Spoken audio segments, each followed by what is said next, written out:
Awesome. Thanks, Zet. Yeah, okay, everyone, welcome to the Pangburn Q&A. If you're new to this Discord server and to Pangburn, we've had Michio Kaku on here, Lawrence Krauss, Deepak Chopra. We've had some interesting guests from different ideologies and different scientific backgrounds on here. You can see those videos of these Q&As on our YouTube channel. You'll find them easy enough there. But today we're it's exciting to be sitting down with Destiny here.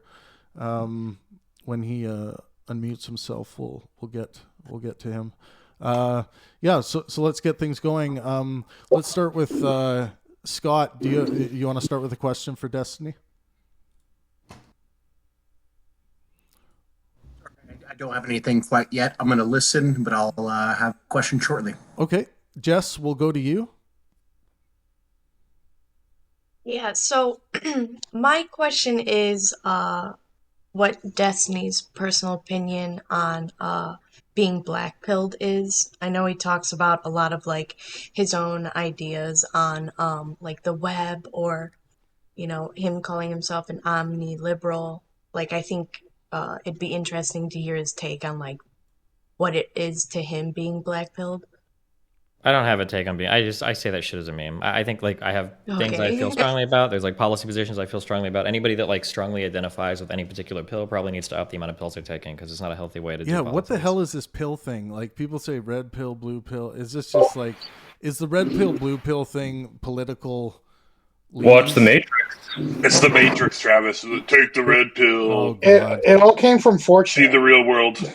It all came from 4chan. And then there's black. What the hell's black pill? Is it like, what's the meaning? It's just the evolution of it. That's nihilism. Yeah, usually people, when they say black pill, they mean that like you're hopeless about a particular thing. You've been black pilled. You know that there's no hope. Usually it's referred to in the like context of like incels or people or whatever. You take the black pill and you realize. You never see the Doomer Wojak? That's basically what the black pill usually looks like. I'm just gonna act like I know half the things Metalworks just said there. Bongo, do you have a question for Destiny? Thanks, Jess. Yeah, sure. I don't know. I haven't followed your recent philosophy stuff, but do you have like a current position on consciousness? Like what about it? So I remember a while ago you were, I think, a physicalist or something, or a material. You called yourself materials, and then you changed and you said you were like a dualist or something. Just generally, like what do you categorize yourself as? I mean, I don't know. I don't know what the relevance is to the, like, I mean, I can probably say like materialist or dualist, but I mean, it's only literally, if I call myself a dualist, it only pertains to matters of consciousness, right? I don't know if there are other immaterial things out there that I can perceive or that exist. So I don't know. Yeah. Right. So I guess, to make it more specific, like, do you think that would you say consciousness and the physical stuff are part of like fundamentally the same reality? Or there's no fundamental distinction between the two? I mean, if there are other realities, I don't know how to access them. So it all seems like it's part of the same reality to me, but I feel like I only live in one reality, so. Okay. All right, thanks. Bongo, Doolittle, do you have a question? Yeah, I've got a question. You brought up a good point when you were talking about science, as it's just a tool to serve humans to discover what we want to discover, or words to that effect. And my question, that leads me to my question about attention. Like, as a gamer and a streamer, how do you cope with the need to pay attention to all these different things, multitasking? How do you think that we're in a crisis of attention in the world, in our reality, to where people are not able to own their own attention? Are you worried about things like big tech, like taking over people's ability to pay attention to the things that are actually important in the real world? How do you deal with that whole issue of controlling your own attention? Yeah, I mean, I don't know. It seems like there's a lot of like screens that are kind of grabbing for our attention a lot, and that's probably not a good thing. But I mean, you can't really force people not to engage with these things. And it seems like there's a lot of money right now incentivizing companies to market these things towards us. So I don't see it getting better before it gets worse right now. Like, do you think, like, as a follow-up, do you think multitasking is something that people can actually do effectively? And, like, in your experience, like, when you're multitasking between, like, let's just say you're streaming and you're playing a game and you're talking to somebody and three people are trying to type to you and you're trying to reply, like how does that affect your ability to perform in any of those tasks You at one can't. There's no time such if you're thing as just getting pulled in. yeah. There's no such thing as multitasking. Nobody can actually multitask. What happens is there are some things that you can do that you don't have to think about. You can only give like deliberate, dedicated, like attentive attention to one particular thing at a time. So typically, if I'm talking to somebody and like if somebody sees me playing a game, I'm usually not really thinking about the game much. I'm thinking about the conversation. Like if you watch when I'm playing a game and I'm focused on it, then I'm usually more attentive to the game. But if I'm having a conversation with somebody, the game's just kind of like running in the background. I'm not really thinking that hard about it. Yeah. Thanks. Thanks, Doolittle. Let's go to Fitch. Fitch, you're up. If you're here. If not, we'll go to Honenheim. Wait, I'm gonna grab a drink of water real quick. Yeah, go ahead. Honenheim, you'll be next. Make sure you guys have your questions ready. We might have a bit of time to ask a second one. Okay, I'm here, but I just popped in. I'm sorry. Oh, okay. Give me the topic and I'll throw a question in. Yeah, if you don't have a question ready, Honenheim, we'll go to the next person. These are just questions for streamer Destiny. We just did a short podcast together.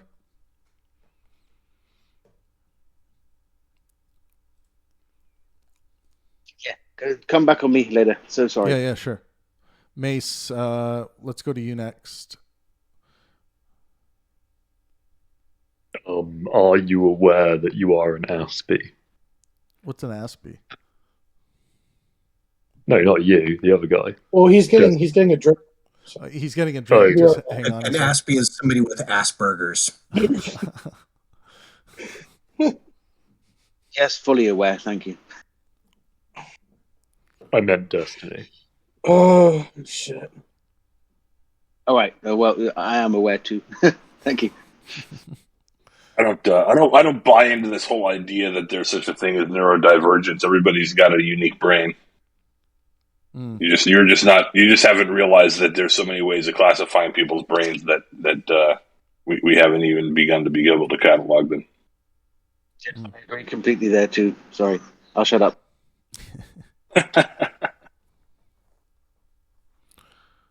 All right. When Steven's back, we'll go on to the next question.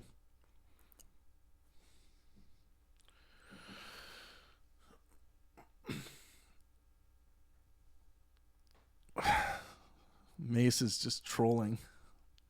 Mace, when you said Aspie, I was thinking like it means you're afraid of snakes, like Indiana Jones. That was the first thing that came to my mind. Andy, do you have a question? No, I don't think so. Oh, okay.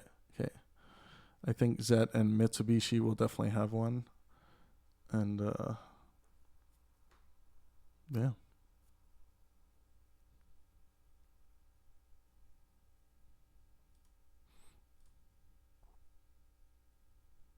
I'm so sorry I missed this talk. I didn't think it was going to be this short.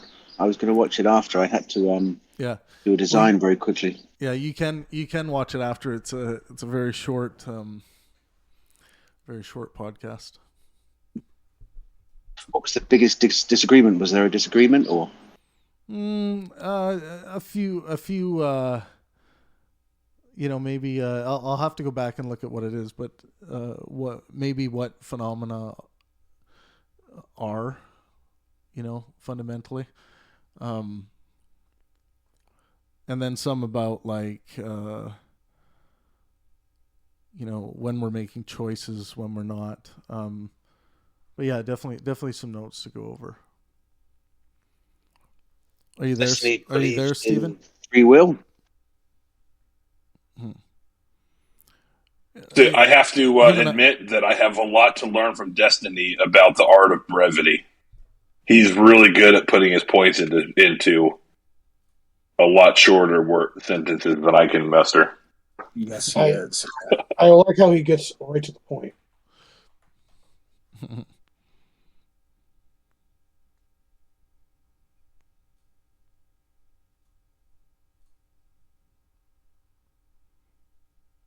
Yeah, it's we have conversations on here all the time, and people have different ways of conversing. We have the Navekian unit style of conversing. We have the Big Lebowski, kind of more long, drawn out, kind of massaging you through the conversation.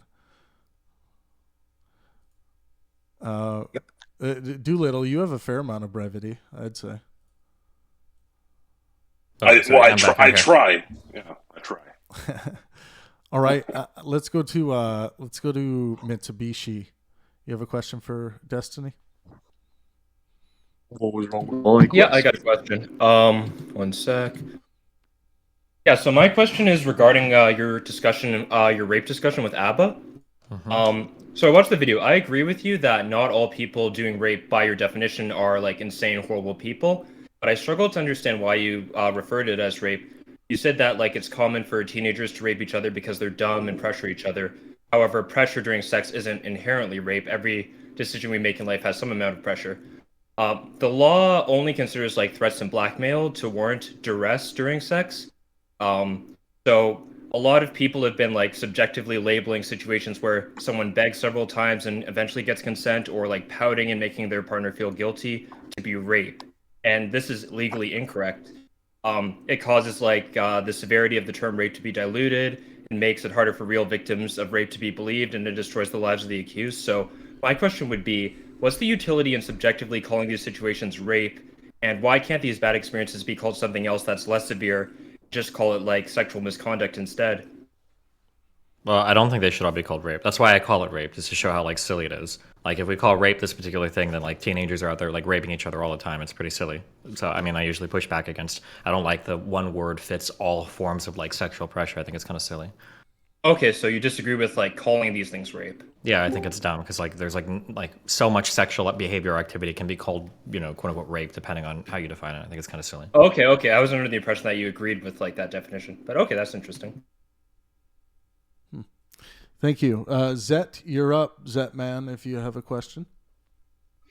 Yeah. I don't know how much you know about the Ukraine and Putin and Russian stuff, but what would you think the U.S. government would do if the international world would realize that Putin is suffering some mental challenges, and he has the key to nuclear arsenal? Do you think this would change how the entire European-Asian relationship would pan out? I think you kind of have to hope that people inside that government will do something or take care of it. I don't know externally if you can do anything about it, right? Because then couldn't anybody say like, oh, well, this leader's going crazy? Like, who knows? Like, so an assassination, exactly, we're talking about. I mean, I imagine these leaders are probably under threat of assassination like pretty frequently, you know? Mm-hmm. I agree with you. Anyway, thanks, man. Metalworks, you're up. It took me a while to come up with something because the entire time all I've been thinking about is Bing Chilling. I don't know if that's a dead name or not. I haven't watched your streams, so I need to start watching them work. Every time I go to watch it, you're playing League. You're breaking up a bit there, Metal. You want to start again? Sorry. Try to be nice and clear. How do I sound now? Yeah, that's better. So what I said earlier is that it was taking me a while to formulate a question. I haven't watched the stream, and I haven't watched the streams in a while. I made a joke earlier about Bing Chilling, so I don't know if that's still relevant or not.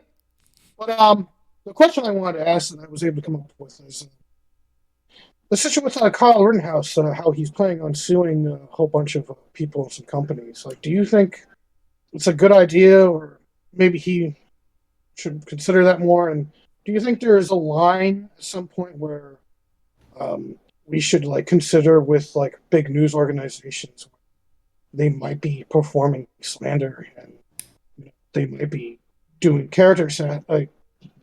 I think it's. I don't think we should probably be in the habit of suing.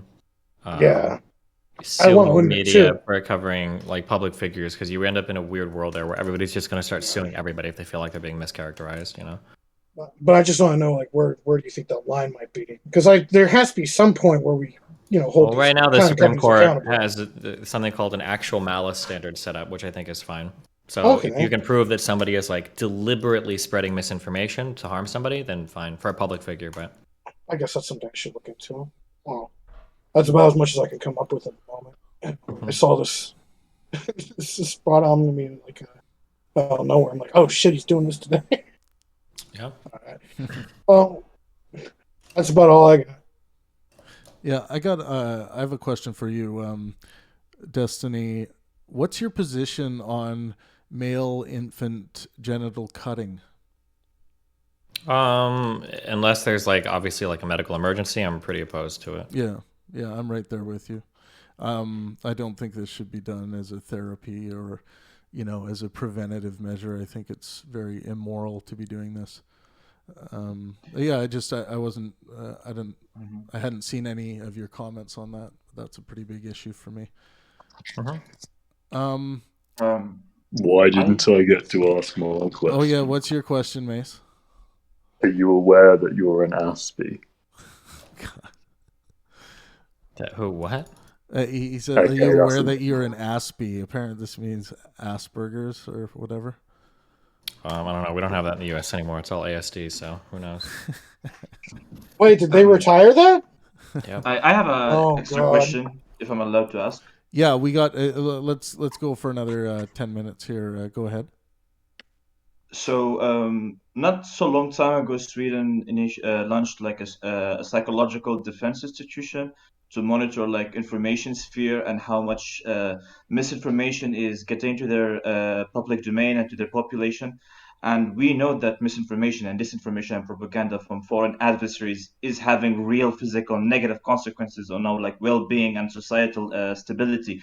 Do you think if the US did something similar to what Sweden did, where basically they can label certain misinformation and disinformation as terrorism or propaganda, and they can take maybe some actions, physical action to address it, would you think the American people would like it, and what do you think? I don't think that would work in the United States. Like, I don't know how we would even begin to tell like what is misinformation versus what's information we disagree with, right? Because there are going to be actual politicians that are saying things that some people are gonna, that I would argue is misinformation. Do we want like an arm of the government silencing some politicians, like, or some political parties? Like, I don't know. Usually the go-to mental thing I think of is anytime I think of like, do I want some government to have some particular power? What I try to think of is would I feel comfortable if Donald Trump had this power? So let's say the government could silence misinformation. Would I feel comfortable if it could do that when Donald Trump is the president? I don't really know about that, Mm-hmm. Thank you. Have a problem with administration of truth? Yeah. So since you went into politics, I have a question for you. There's a lot of stuff coming out about the 2020 election and how there might have been misconduct. Like, for example, Dinesh D'Souza has a film coming out, a documentary where they have cameras of a bunch of people that were stuffing mail-in ballot boxes or whatever the ballot drop-off boxes, and who knows whether that's real or not. But do you think that we have a necessity for higher election security, or would you lean more towards making it easier to vote at the expense of election security? I think the level of ease that we have for voting right now is pretty good, and I think the security that we have right now seems to be incredibly excellent, because every single time people have tried to dig into election fraud, or any single time people have tried to like prove election fraud, they have failed fantastically doing so. I wouldn't trust a single thing that Dinesh D'Souza guy posts ever. Him and James O'Keefe from Project Veritas seem to be chronically lying about almost every single thing they investigate. Every single federal judge, most of these guys were literally Republican, literally Donald Trump appointees that went through all of the Giuliani allegations, all of the cases that were brought to before the courts, when they actually had all the evidence in front of them, and when qualified, educated people were going through it, and we weren't just watching video clips on YouTube, it seemed pretty unanimous that there wasn't any foul play going on. So, I mean, I trust the process. The Republican Attorney General, William Barr, said that it was incredibly safe. The Republican ran the Republican ran intelligence agencies that had like Republican nominees, and everybody seemed to say that all of it was pretty safe. Like, I don't know. Like at that point, like if there's like a rigging going on, like it's so deep that nothing we do is going to help anyway. You have to be living in another world right now to think that anything was like legitimately rigged. I think, and somehow people were covering it up or couldn't discover it. All right, and anyone else? So, Concept. I've got another question. Yeah, let's go to Concept Hut, and then we'll go to Bongo. Sounds good. So, do you think that Putin is sort of actually the person making the decisions for all these moves, or do you think he's sort of pushed by people in his like government? I think Putin is very well in control of his government, and I think Putin is very well surrounded by people that have an ideological similarity to him. Like 4 out of like 6 or whatever, like his closest cabinet members are all like ex-KGB people. I don't think that there's like a person controlling Putin. I think it's pretty confident to say that it's like all him. But you know, hey, maybe there's some. Yeah, go ahead. I'm just trying to think, even if he was to try to like steer away from what's going on right now, if he would actually be able to or not.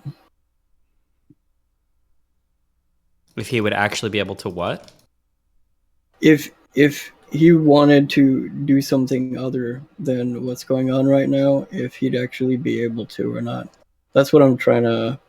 What do you mean, think about. like go into Poland? No, like these decisions for the invasion and all of this stuff. Oh, okay. It seems that a lot of powerful people generally have people around them that sort of are pushing them to do things. I don't think that's the case. I think generally, like when I look at like the president of Russia, he probably has the autonomy and the decision making all on his own. I don't think there are other people forcing him to do things. That's another question.